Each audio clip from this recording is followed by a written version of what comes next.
Salut, j'espère que vous vous portez bien. Alors aujourd'hui on se retrouve pour une story time, mais ça sera une story time un petit peu spéciale. Je sais que vous avez été nombreux et nombreuses à me réclamer des story time sous des vidéos qui n'avaient rien à voir. Donc je pense qu'à la longue j'ai compris que vous vouliez des story time. Alors pour me rattraper, cette fois-ci ça ne sera pas qu'une story time, mais ça sera 5 stories en une. Ça va être les 5 moments les plus malaisants, soit mes 5 situations les plus malaisantes, du moins celles que je veux bien vous raconter, parce qu'il y en a. Ça sera entre moi et moi-même et les témoins qui m'ont vu. Bref, on y va tout de suite. Alors la première story malaisante, elle s'est passée au collège. Donc ça remonte à des années déjà, bref. Et j'avais un prof de PS que je kiffais de fou. Il nous faisait des entraînements de fou malade. Franchement, les entraînements, ils claquaient. Dans la période de cette story time là, on était en plein sur les exercices sur les S, O2A, etc. Bref, il n'est pas là ce jour-là et on a un remplaçant.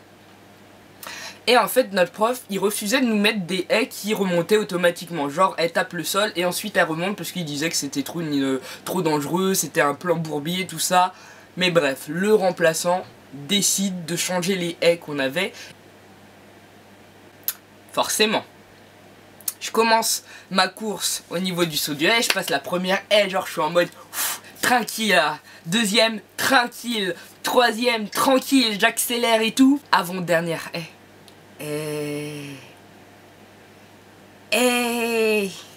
Quand je vous dis, genre je tape la haie, ça passe, je me dis je passe quand même, c'est pas grave, sauf que j'avais oublié le moment où la haie remontait. C'est pas ce qu'elle a fait. Genre, non mais genre, je sais pas comment vous expliquer, genre mon pied était comme ça, non, la haie est passée à taper mon pied. Déséquilibre total, parce que quand tu cours et que tu fais les sauts de haie à grande vitesse, déjà t'as un équilibre de merde limite. Et je me vautre. Mais je me vautre. C'est-à-dire, c'est pas genre je tombe, je fais un plat et on n'en parle plus. Non, avec l'élan forcément, il faut que je frotte le sol, mais genre, je sais pas comment vous dire. Vous voyez une voiture F1? Eh ben c'était mon corps sur le sol. Mon corps sur la piste. En plus, c'était les pistes rouges façon là, et quand je vous dis, mon jogging, et je me rappelle ce jogging, je le kiffais. C'était un bas jogging Nike, blanc, mais grave stylé, tu vois. Quand je vous dis que, limite, c'est pas s'il a pris feu. Je dis ça, mais, il y avait des marques sur mon jogging. J'avais limite la haine de rentrer chez moi quand j'ai vu mon jogging, puis j'avais mal. Mais devant les autres, par fierté. Je n'avais pas mal, mais je peux vous dire que je douillais. Mon jogging, je l'ai lavé, relavé, redélavé, tout ce que tu veux. Les marques, elles sont jamais sorties. Pour vous dire à quel point la douleur a été intense. Ma cuisse s'en rappelle toujours. Deuxième story malaisante, mais celle-ci, quand je vous dis, il y a des moments, la vie t'en veut. Il y a des moments où tu te dis, je m'en sors, mais non, la vie t'en veut quand même. Du style, c'était un jour de pluie, forte pluie. Et je bossais, je dis toujours pas mon entreprise parce que c'est une entreprise que je déteste maintenant. C'est bien pour ça que je me suis barré et j'ai pas envie de leur faire de la pub. Bref. Et en fait, il y a un grand hall à traverser pour aller changer façon et tout ça. Et il pleuvait. Donc forcément, le hall était mouillé. Mais moi, forcément rebelle de la mode, je décide de mettre des bottes à talons hauts.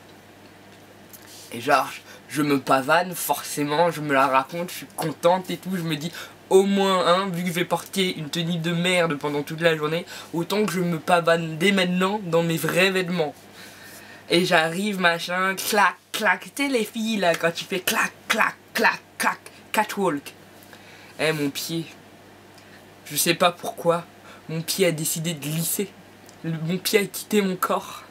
Et genre j'arrive tant bien que mal, tu sais, je fais des genres de dérapages comme ça où tes pieds ils s'en mêlent. Et j'arrive à tomber avec honneur. Genre un genou au sol, genre Dieu est avec moi. Je regarde droite, gauche, je vois les gens ils sont affairés, ils voient pas ce que je fais. Et là, je me dis, propre, personne m'a vu. Mais non, Ça c'était avant que le mec arrive là au loin et crie hey, mademoiselle, ça va? Le mec il arrive en courant, on dirait que j'avais fait un AVC direct sur le sol quoi. Bref, donc forcément, vu que le boug a ouvert sa bouche tellement fort, tout le monde s'est retourné. Et forcément, dans ce tout le monde, il y avait mes collègues. Et forcément, mes collègues, vu qu'on aime bien se charrier, qu'est-ce qu'ils ont fait?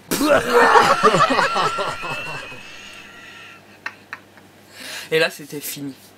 Quand je vous dis que c'était fini, il y en a un qui fait ça. C'est-à-dire que t'as toute ta bande de potes qui se cassent des barres, se cassent des barres, se cassent des barres. Mais comment je vous dis que j'avais le seum? Eh, tu sais quoi, je me suis vu en mode... J'étais obligé de le typer le mec. Il venait de me ruiner ma journée, tu vois. J'étais en mode ouais, je suis tranquille, pimpante, un flic. Quel homme flic? L'homme flic il m'a giflé même. Bref. Next. Troisième moment malaisant, mais celui-ci je l'aime. C'est-à-dire que sur le coup, j'en ai tellement ri. J'en ai tellement ri, bref. Je vous la raconte. Un autre jour dans ce taf dont je ne citerai pas le nom. On sort de l'endroit où on change, etc. Et avec un pote.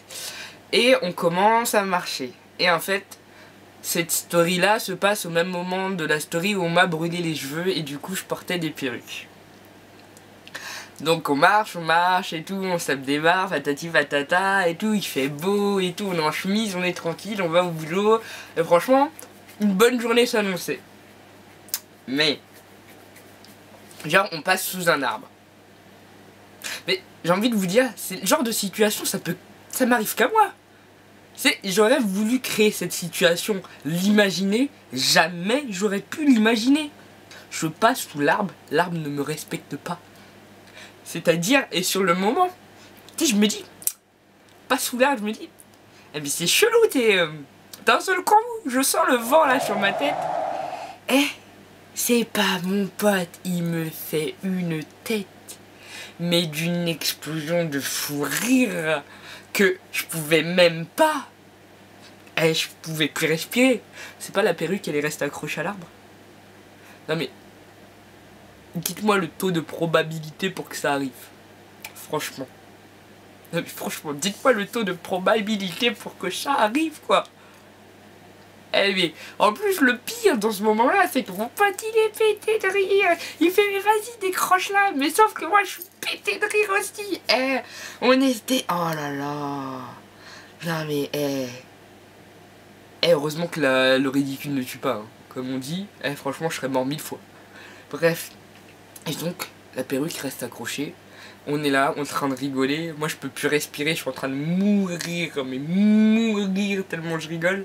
C'est une fille que je connaissais même pas, qui est venue et qui était elle aussi pétée de rire parce qu'elle a capté la scène au loin et qui me l'a décroché pendant que j'étais pété de rire moi-même et qui a essayé de me remettre la perruque tant bien que mal sur la tête.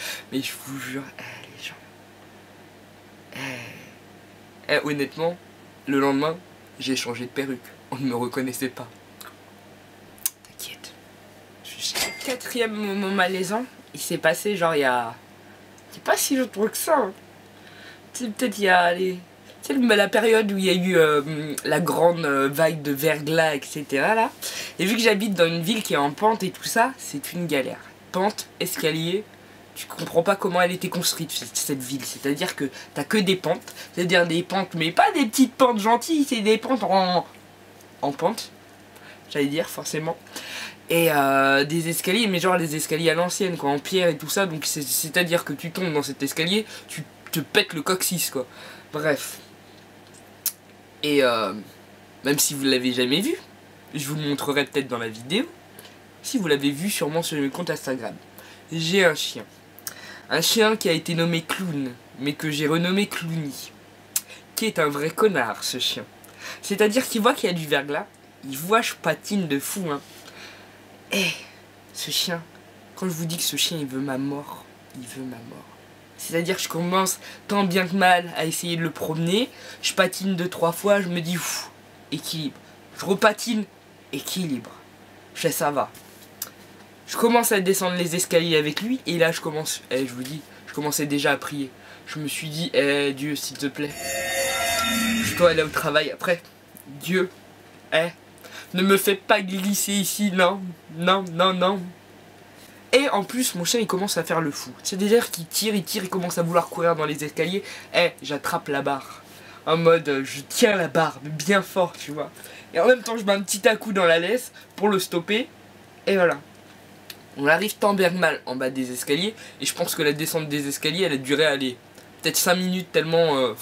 je transpirais, quoi, j'avais chaud. Et il faisait froid de fou malade, mais j'avais chaud.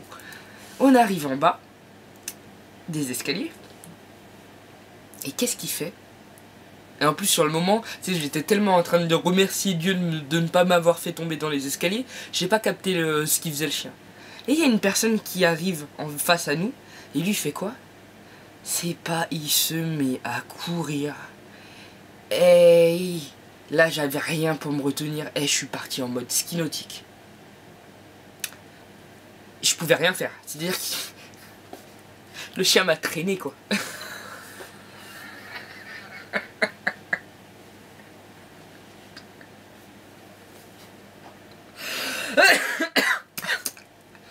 Ah, il manque à moi.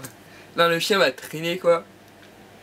Et en fait, je voyais le poteau, je voyais le monsieur, genre le monsieur, il essaye tant bien que mal de courir, soi-disant pour essayer de me rattraper. Et moi, je lui dis dans mon dernier souffle d'honneur, non, ça va être pire. Et je vois le poteau, franchement, je me dis, oh là là, soit je me vote, soit je me prends le poteau. Soit je me vote, soit je me prends le poteau. Et ben, je me suis pris le poteau. Mais au moins... je n'ai pas lâché mon chien et je suis pas tombé. Mon honneur était à moitié sauf. Et en plus, après, je suis parti en formation et j'avais boulot l'après-midi. Et c'est pas j'arrive en retard à ma formation parce que forcément je marche jusqu'à la gare. Et on ose me dire que, mademoiselle, il faut partir plus tôt. Non mais je t'explique, je serais parti plus tôt même, je serais arrivé à la même heure. J'aurais marché encore plus lentement. Là, c'est parce que j'ai essayé d'accélérer pour pas être en retard que je suis arrivé comme ça. Et sachant que j'avais que 10 minutes de retard. J'ai fait non, mais il y avait la moitié de la formation qui n'est pas venue à cause du verglas. Mais en plus, moi qui ai risqué ma vie ce matin et qui me suis pris un poteau, on me dit il faut partir plus tôt. 5e moment malaisant. Passons. Les pires moments malaisants, je pense que ce sont ceux qui se passent vraiment devant beaucoup de personnes. Surtout au moment où toi, tu veux faire la meuf qui se la raconte. Bref, donc vu que je faisais des scènes, vu que j'étais dans la musique, etc., j'avais des contacts qui pouvaient me faire rentrer en soirée. Donc on rentrait un petit peu en mode VIP, table, bouteille de champagne, tout ça, sans faire la file d'attente devant tout le monde et tout, tranquille. Donc j'allais en boîte avec des potes à moi, et il y avait une fille avec nous que je connaissais pas plus que ça, voilà. J'avais parlé avec elle sur le trajet, mais je la connaissais pas plus que ça. Donc on arrive et tout, et c'était vestiaire obligatoire. Donc moi je pose mes affaires au vestiaire tranquillement, mes potes aussi. Et la fille arrive, et la fille arrive juste après nous et dit non, d'abord faut que j'aille aux toilettes et tout, tiens-moi mes affaires. Donc moi je me retrouve comme une con alors que j'ai posé mes affaires, à tenir son sac et à l'attendre pour qu'elle sorte des toilettes. Mais vous connaissez les toilettes dans les boîtes, forcément il y a des files d'attente. Comme si tu rentrais dans la boîte. La boîte se déroule dans les toilettes. Bref. Donc du coup, je suis là, j'attends. Et là, les vigiles arrivent. Enfin, les vigiles. Les videurs arrivent. Et me sortent, oui, c'est vestiaire obligatoire et tout. Faut que tu déposes ton sac si tu veux rentrer. Je fais, non mais tranquille, les mecs, j'attends devant et tout. Et le sac, il est pas à moi. Ça a une pote et elle est aux toilettes. Il me fait, ouais, je veux rien entendre, c'est vestiaire obligatoire. Ouais, tu vois les genres de videurs là qui veulent se la raconter et qui écoutent même pas quand on leur parle, tu vois. Juste parce qu'on leur a donné un soupçon d'autorité, ils se sentent plus pétés, tu vois. Bref. Donc tant bien que mal, en gardant mon calme, je répète au videur, non mais c'est pas mon sac, moi je viens de déposer mes affaires au vestiaire. Là, j'ai le sac de la fille qui est aux toilettes, je l'attends, elle dépose son sac et ensuite on rentre. C'est pas...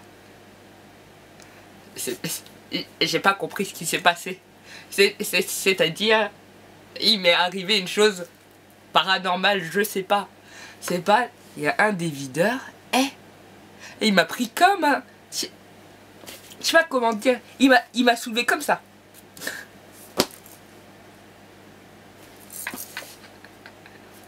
Le mec m'a soulevé comme ça. m'a mis dehors. Il m'a porté d'abord. On dirait que je faisais 2 kilos quoi. Mais je sais pas comment vous dire, comment vous expliquer. C'est-à-dire que le mec m'a chopé comme ça.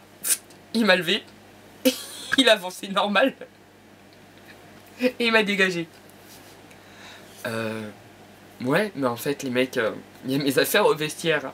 J'ai le sac de la meuf qui est aux toilettes. Et mes potes sont à l'intérieur. Et en plus, je suis venu en voiture. Je fais comment? Et donc du coup, heureusement, je garde toujours mon téléphone sur moi. J'appelle mes potes, ils répondent pas. En même temps, je m'embrouille avec le videur qui m'a levé comme si je de rien n'était et tout, en mode gratos, machin. Alors que je suis resté poli, etc. Et mes potes, mais heureusement qu'ils connaissaient le directeur de la boîte. Et sinon je serais resté dehors en robe là, dans le froid là. Et quand je vous dis, quand ils sont venus me chercher, le directeur lui-même est venu me chercher. C'est pas, je suis passé devant les videurs en mode comme ça. Tu vois toute la rage, toute ma noirceur qui ressort. Imbécile. Ah non, franchement les gens, j'avais la haine. J'ai marronné toute la soirée, hein, je peux vous le dire. Et ils m'ont tué ma soirée, j'ai marronné toute la soirée. Ça m'a tellement énervé. Parce que j'ai entendu les gens qui rigolaient. Alors si toi t'étais dans les gens qui rigolaient, je te déteste. J'espère que cette vidéo vous aura plu. En tout cas je vous fais d'énormes bisous. N'hésitez pas à vous abonner si ce n'est pas le cas. Et surtout de partager avec moi votre moment malaisant. C'est le moment malaisant, partage-le avec moi que je rigole un peu. Parce que bon, j'en ai marre de rigoler de moi-même parce que franchement des fois il m'arrive des situations, je me dis why, God, gosh, pourquoi moi? Enfin bref, en tout cas, des bisous et je te dis à bientôt, ciao.